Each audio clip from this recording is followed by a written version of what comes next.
চম্পকনগৰত দিছিলি ছয়গাঁৱৰ পৰা কিমান দূৰ বোলে তেওঁলোকৰ গাঁও বহুত দূৰ কোনদি যায় এতিয়া হাৰিব যায় বোলে সেই নগৰ তাৰি গানে নাম দেখা নাই দেখা নাই না তাৰি গানতে আছে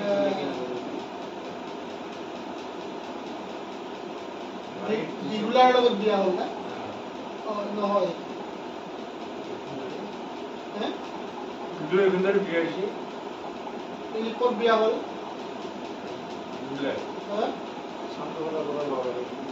চান্দ সদাগৰ তাৰ ঘৰ ক'ত আছে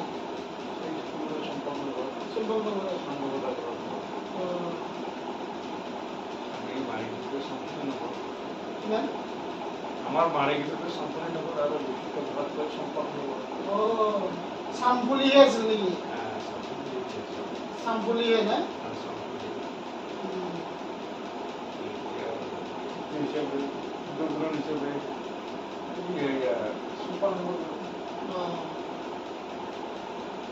মানুহে আছিল আমাৰ নিচিনা নৰমুনি আছিল বাংলাদেশে জেল আছিল তাৰ এতিয়া হেৰি যিবিলাক ঘৰ আছে না এতিয়াও এই ব্ৰিটিছবোৰে ভাঙিছে অলপ মই যাই থকা যায় বান ৰজাৰ জীয়া ঘৰে উশাহ সমানে দেখা দেখি হৈ সেই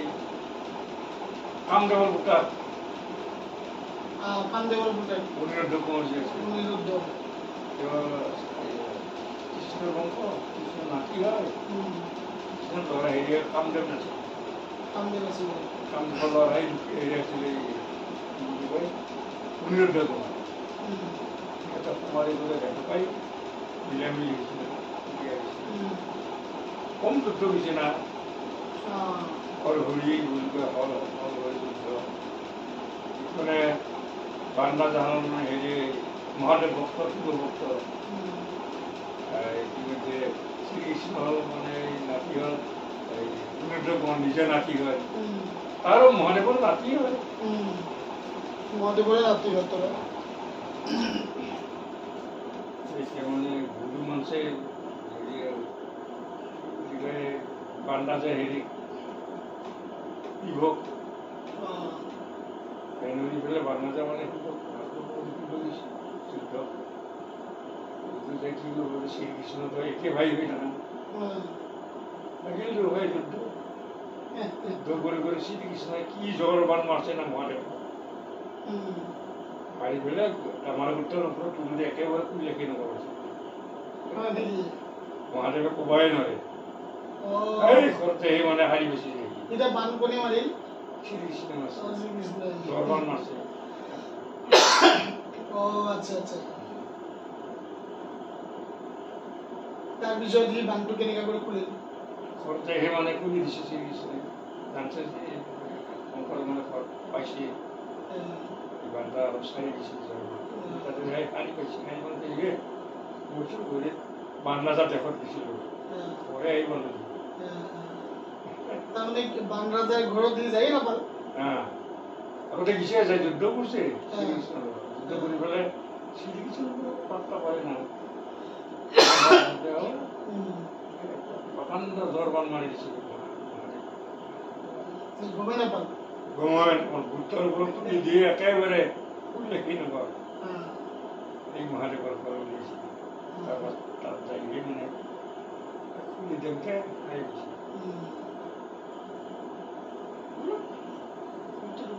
সত্য যুগৰ কথা সেইটোতো হয়ে সত্য যুগৰ কথা এইটো হেৰি ঘৰ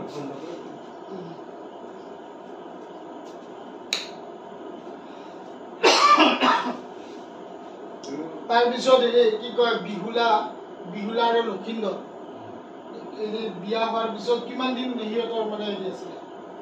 বিয়া হৈ স্বৰ্গত গৈছে নিছে তাতো মহাযুদ্ধ গৈছে তো বিহুলা আৰু লক্ষিন্দৰ অনিৰুদ্ধ কোঁৱৰে বান্দা যায় মহাযুদ্ধ গৈছে তাৰমানে বান্দা যায় তো অনিৰুদ্ধ যে যাই ঘৰত উপস্থিত হৈ আছে তাহাৰ ঘৰত বান্ধাটো গম পাওঁ অঁ সেই মানে ভাত আঞ্জা দিব যোৱা হেৰি ৰাখে যি ৰোৱনী বুলি কয় আজিও যাই কালিও যাই দেখা পায় মানে ধুনীয়া পুৰুষ এটা কুকাৰ লগত থাকে আচ্ছা আমি দেখি বইটা কিমান আলোচনা করে না বানক কয় বান রাজা মহারাষ্ট্র কি আমার বাইদের লগত সুন্দৰ ল'ৰা কথা কৈ থাকে ক'ত দেখা পালি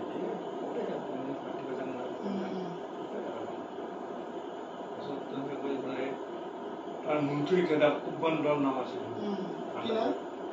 আন্দাজার মন্ত্রী কুম্বান্ডর মন্ত্রী তুমি চাই আছে চিকিং করি আবার না না কথা কিমান দৰিদ্ৰ মন্ত্রী এসে চাই জানো আসানা ও পুরো আসুন তো যখন মন্ত্রী চাই দিয়ে কথা দেখা পাল মন্ত্রী করে যাব ইও চিনি নাবে এই যে সিরিজন নাতি মানে উন্নত মন্ত্রী চিনি অঁ তাৰপিছত তাৰ ল'ৰা আহিছে কি প্ৰথমে 14 হৈ গ'ল মানে আৰু পৰাকে যাওঁতে বিৰাট যুদ্ধ হৈ গ'ল এই মহাৰী কিনাৰত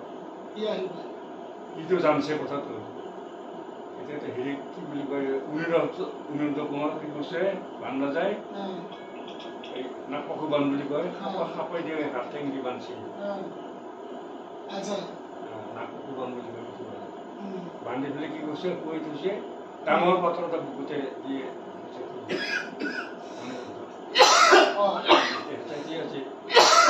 এই কথাটা নারদে জানিল তুরন্ত রয়েছে নারদে আর শ্রীকৃষ্ণ থাকে বলে মামা আছে না আছো বাকি হে ডাঙর কথা কি কথা হবে উনি তো বিরাট বিপদ কি বিপদ ইস বান্নাজে তাকে একদম মানে নাক পাবো বান মারি ফেলে ডাঙৰ পাথৰ এটা বুকুত আহিছে ঠিক আছে আপনি নিদিলে মামা মৰবই যাব লাগে তুৰন্ত যাবাই লাগে আৰ মৰব নাৰদৰ কথাটো জানে অলপ বেছিকৈ কয় তাৰপিছত শ্ৰীকৃষ্ণ চিন্তা কৰি চাই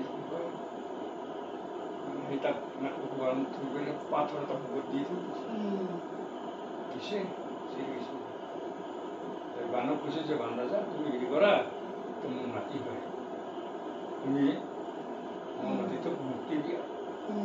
সেইটো নহ'ব বিনা যুদ্ধত মানে মই নাতি লৈ এৰি দিব মুক্তি নিদিয়ে যুদ্ধ তাতে হাত দিয়ে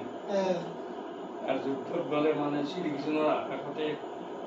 মাংসবিলাক সৰৰ হেৰিত একদম কৰি পৰে চিধা কৰে নাশ হৈ গৈছে বোলে তাৰ যুদ্ধত ইহন মহাদেৱক মহাদেৱে যাই দুয়োভাগে মহাযুদ্ধ এই তাৰপৰা জয়পান মাৰি মহাদেৱত তাৰপাছত বান পৰাজয় হৈছে নহয় পাৰিছে বানে পাৰি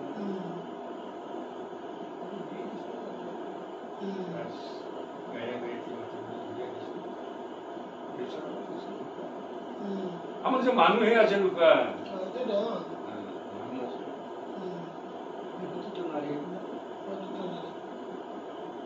যাই এটা সান্দ ফোটা করে তো আর বর্মানি বুঝে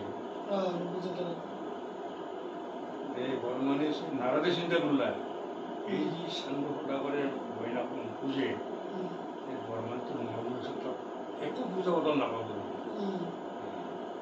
কিবা করে হইলেও মানে শান্ত পূজাটা দিয়াব লাগে নারাজে মহাবুদ্ধি বিচারে জানে তো কি বুঝছে মানুষ এইবিলাক কলা বর্মানি ডাঙৰ কথা কি তোমাক তো নমুচে নুবুজিব তাকে যদি তোক নুবুজে একো বুজি নাপাবি তুই এই শান্ততা কৰা শাস্তি দিছে কি কৰিছিল কাকা মোক বুজে মোকতো কৰবই নি ডাঙৰ ভাই মোকে বুজব লাগে তো এখনো সৰু পিনে তাকে পুজিম এই দুই ভাই বোনে মহা আচার্য তারপরে নুরিনগর কি করলাম বাবা হচ্ছে যে মহাদেব বর্মানি বলে পিঠা মিশা কথা বলছি রে বর্মানি বাবা ও কাহিলি মাই ও কাহিলি বাবা মুমি তো কাকা তো কাকানোর কত কিয় ওটাই মোক গালি করে ওটাই যাতা ব্যবহার করে পিঠা মোক কেনেকৈ চান্দৰ বিবাদখিনি হাৰি মোক আপুনি বুদ্ধি চিন্তা কৰি চলা নহ'লে হেৰি কৰ পিঠা তাক মাৰো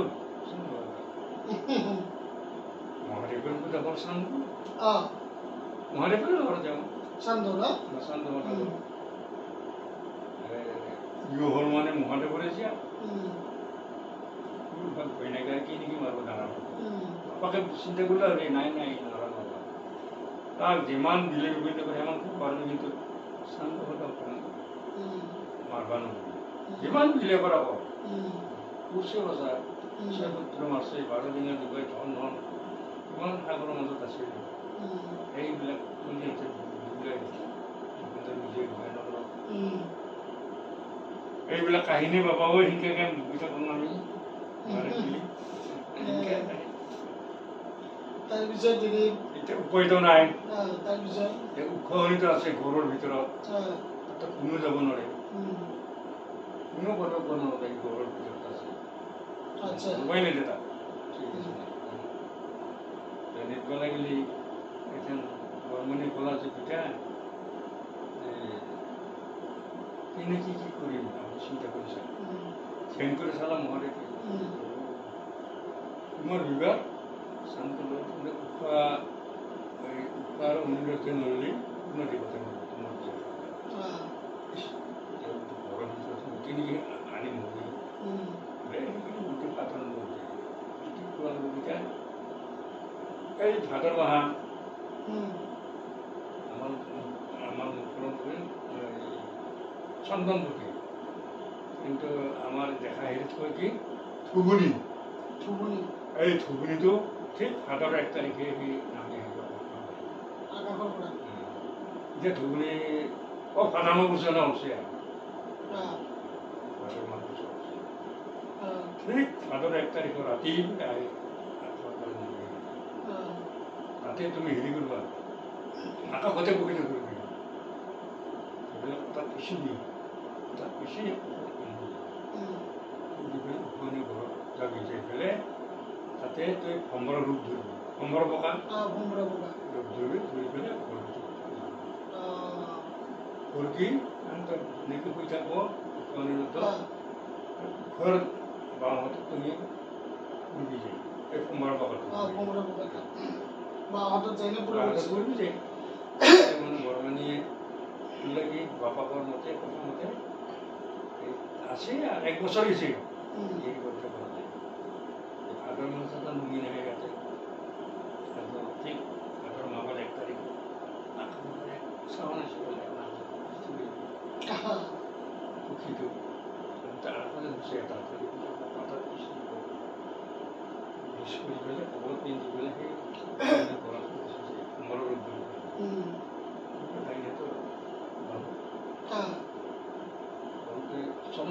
চমকি উঠি গৈছে আৰু কি বস্তু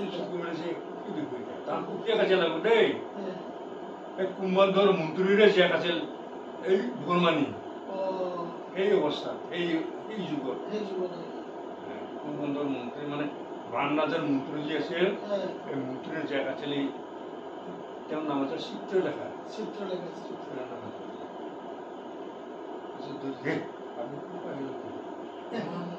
শূন্য সমন্ত 4 কোণাই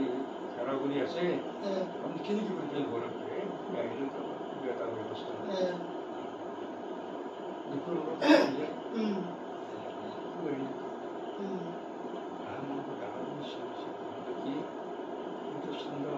মহাবিবাদ লাগছে এগুলো হাৰিলে সকলোতে লাজ হ'ব বহুত দেৱতা লাজ পাব সুখী আপনারা মিশনগর উন্নয়ন দেবতা পাব এইফালে আমার সন্দেহ নিরন্তক সন্দেহ জন্ম দিই তার নামখন ভালো লক্ষিন্দ আর তুমি লিখে নগর আসলে ধনন্দি ওর নামটি যাব লাগে এ তুই যাব না তুমি কি যাব না যাবাই লাগবো এইবারে মানে তুই যাম কিন্তু তুই তো খাব না তুই তো না তুমি যাবা তিনি সঁচা করে যাব লাগে আপনি বিগত কিনে হাত দিলে আপনার মুই নিজে আনি দিই মানে প্রতিশ্রুতি দিলে চিত্র লেখা নাম নাই বর্মানি রূপ বাংলা জায়গায় তো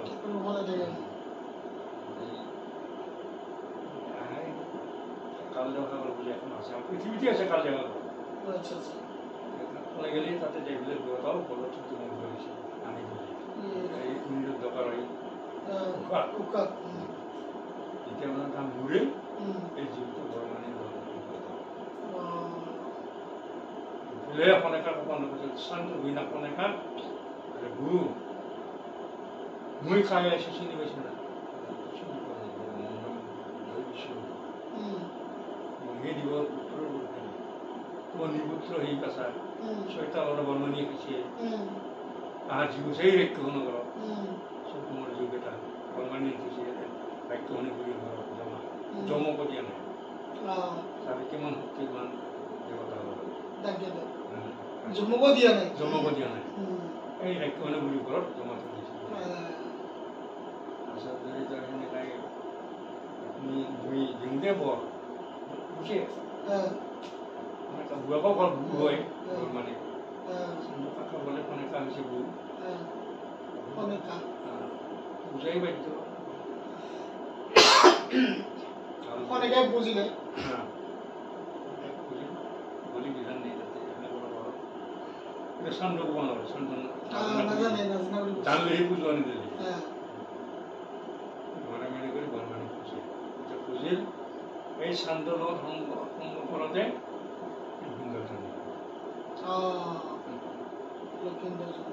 নাম তাৰ লক্ষিন্দৰ তাৰপৰা পুলিখি নগৰত জনন্দৰ বাছৰ বিনে ঘৰত মাখনৰ মেনকা বাপখনৰ বাছৰ বিনে তাৰমানে সেই বাছৰ বিনে জন্মদিন উশাহ তাৰ নামটো উশাই বিহুলা আৰু হেৰি অনিৰুদ্ধই লক্ষিন্দৰ কৃষ্ণৰ বংশ তাকেতো নিজে নাতি এই কাহিনীটো হ'ল তেনেকুৱা ন